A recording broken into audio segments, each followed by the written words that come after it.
اور اس کی آخری مثال اس صدی میں، یعنی دور کی تاریخ تو شاید ہمیں معلوم ہو کہ شاید فیری ٹیلز ہیں، یہ کوئی کہانیاں ہیں جو ہم سن رہے ہیں، اس صدی میں جو ہوا ہٹلر کے ہاتھوں 6 ملین 60 لاکھ یہودی ختم کیے،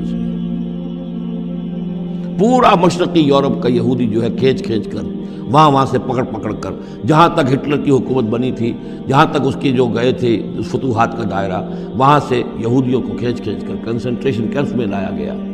پھر خاص مشینیں ایجاد کی گئیں، خاص جو ہیں اس کے لیے ایسے بنائے گئے کہ ان کے لیے اب اتنے لوگوں کو قتل کریں گے تو دفن کہاں کریں، کیا کریں، how to dispose of the dead bodies. تو اسپیشل پلانٹ بنائے گئے کہ ایک بڑے سے ہال میں داخل ہو رہے ہیں، وہاں سارے کپڑے اتروا لیے تاکہ یہ کپڑے بھی استعمال ہوں بعد میں۔ کہا یہ جاتا تھا کہ تمہارے کپڑوں میں جوئیں پڑ گئی ہیں تو جوؤں کو اس کو ڈیلاؤس کرنے کے لیے ضروری ہے کپڑے اتار کے آگے گیس کے اندر تاکہ وہ جوئیں ختم ہو جائیں گی۔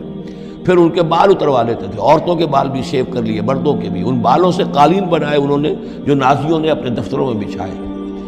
ہیومن ہیئر کے قالین۔ پھر ان کو لے جا کر ایک گیس چیمبر کے اندر کے سب مر گئے۔ پھر اب وہ بڑے بڑے پٹے جیسے چلتے ہیں مشینیں، بڑی فیکٹریز کے اندر وہ پٹوں کے اوپر لاشیں چل رہی ہیں۔ پھر ان کا چورا ہو رہا ہے جیسے کہ کہیں جو ہے وہ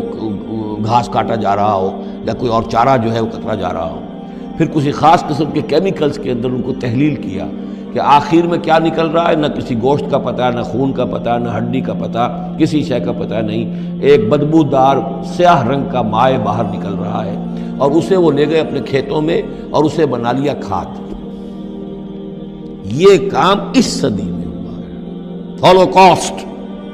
اس میں زیادہ سے زیادہ یہ کہتے ہیں کہ یہ کوئی مبالغہ ہے 60 لاکھ کا، 40 لاکھ، تو 40 لاکھ بھی تو کم نہیں ہوتے، 40 لاکھ افراد کا اس طرح ختم ہو جاتا۔ استأذن ربک لیبعثن علیہم الی یوم القیامہ، ان کا آخری وقت اب آنے والا ہے، وہ زیادہ دور نہیں ہے، لیکن اس سے پہلے جیسے شمع بجھنے سے پہلے بھڑکتی ہے،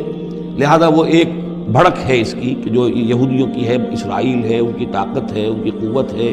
عربوں پر وہ چھائے ہوئے ہیں۔ اور واقعہ یہ ہے کہ مسلمان جس عذاب کے مستحق ہو چکے ہیں، اور ان میں سے عرب چونکہ ہمارے ہاں اونچے درجے کے، اس اعتبار سے امت کے اندر ان کا مقام اونچا درجے کا ہے کہ حضور عرب تھے، انہی کی زبان میں اللہ کی کتاب ہے، اور ان کی جو اللہ تعالیٰ کے دین کی طرف سے جو انہوں نے پیٹھ پھیری ہے، لہذا اس کی جو سزا انہیں مل رہی ہے وہ یہ ہے کہ ایک مغضوب علیہم قوم کے ہاتھوں ان کی تذلیل ہو رہی ہے، ان کے سامنے جھکنا پڑ رہا ہے۔ جن کے ساتھ کسی ایک کمرے میں کبھی بیٹھتے نہیں تھے، اب ان کے ساتھ گفت و شنید جو ہے اور ان کے ساتھ بغلگیر ہونے کی نوبت جو ہے وہ آئی ہے۔ اور ابھی جو کچھ ہونا ہے وہ خیر دوسری بات ہے، میں اس وقت میں نہیں جانا چاہتا، وہ آخری وقت بھی آئے گا، پھر جو ہے حضرت مسیح علیہ السلام بھی نازل ہوں گے، اور وہی چونکہ ان کی طرف رسول تھے، رسول اللہ بنی اسرائیل، تو آخری وہ عذاب ہلاکت کہ جو باقی 6 قوموں کا تو آ چکا، حضرت نوح علیہ السلام،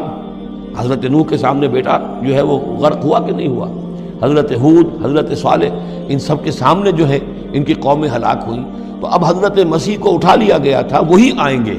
اور انہی کے ہاتھوں یہ اپنے کیفر کردار کو پہنچیں گے اور ان کا ایک ایک بچہ ختم ہوگا، لیکن اس سے پہلے ان کے ہاتھوں مسلمانوں پر اللہ کے عذاب کے بڑے کوڑے برسیں گے۔ To add insult to injury, کہ ایک یہودی قوم کے ہاتھوں، مغضوب علیہم قوم کے ہاتھوں پٹائی ہوگی، اور جو ہو رہی ہے، لیکن یہ کہ ابھی شدید تر صورت میں اس کا شروع ہونے والا ہے معاملہ۔ کوئی دنوں کی بات ہے کہ مسجد اقصی شہید کر دی جائے گی، اور پھر ایک طوفان جو ہے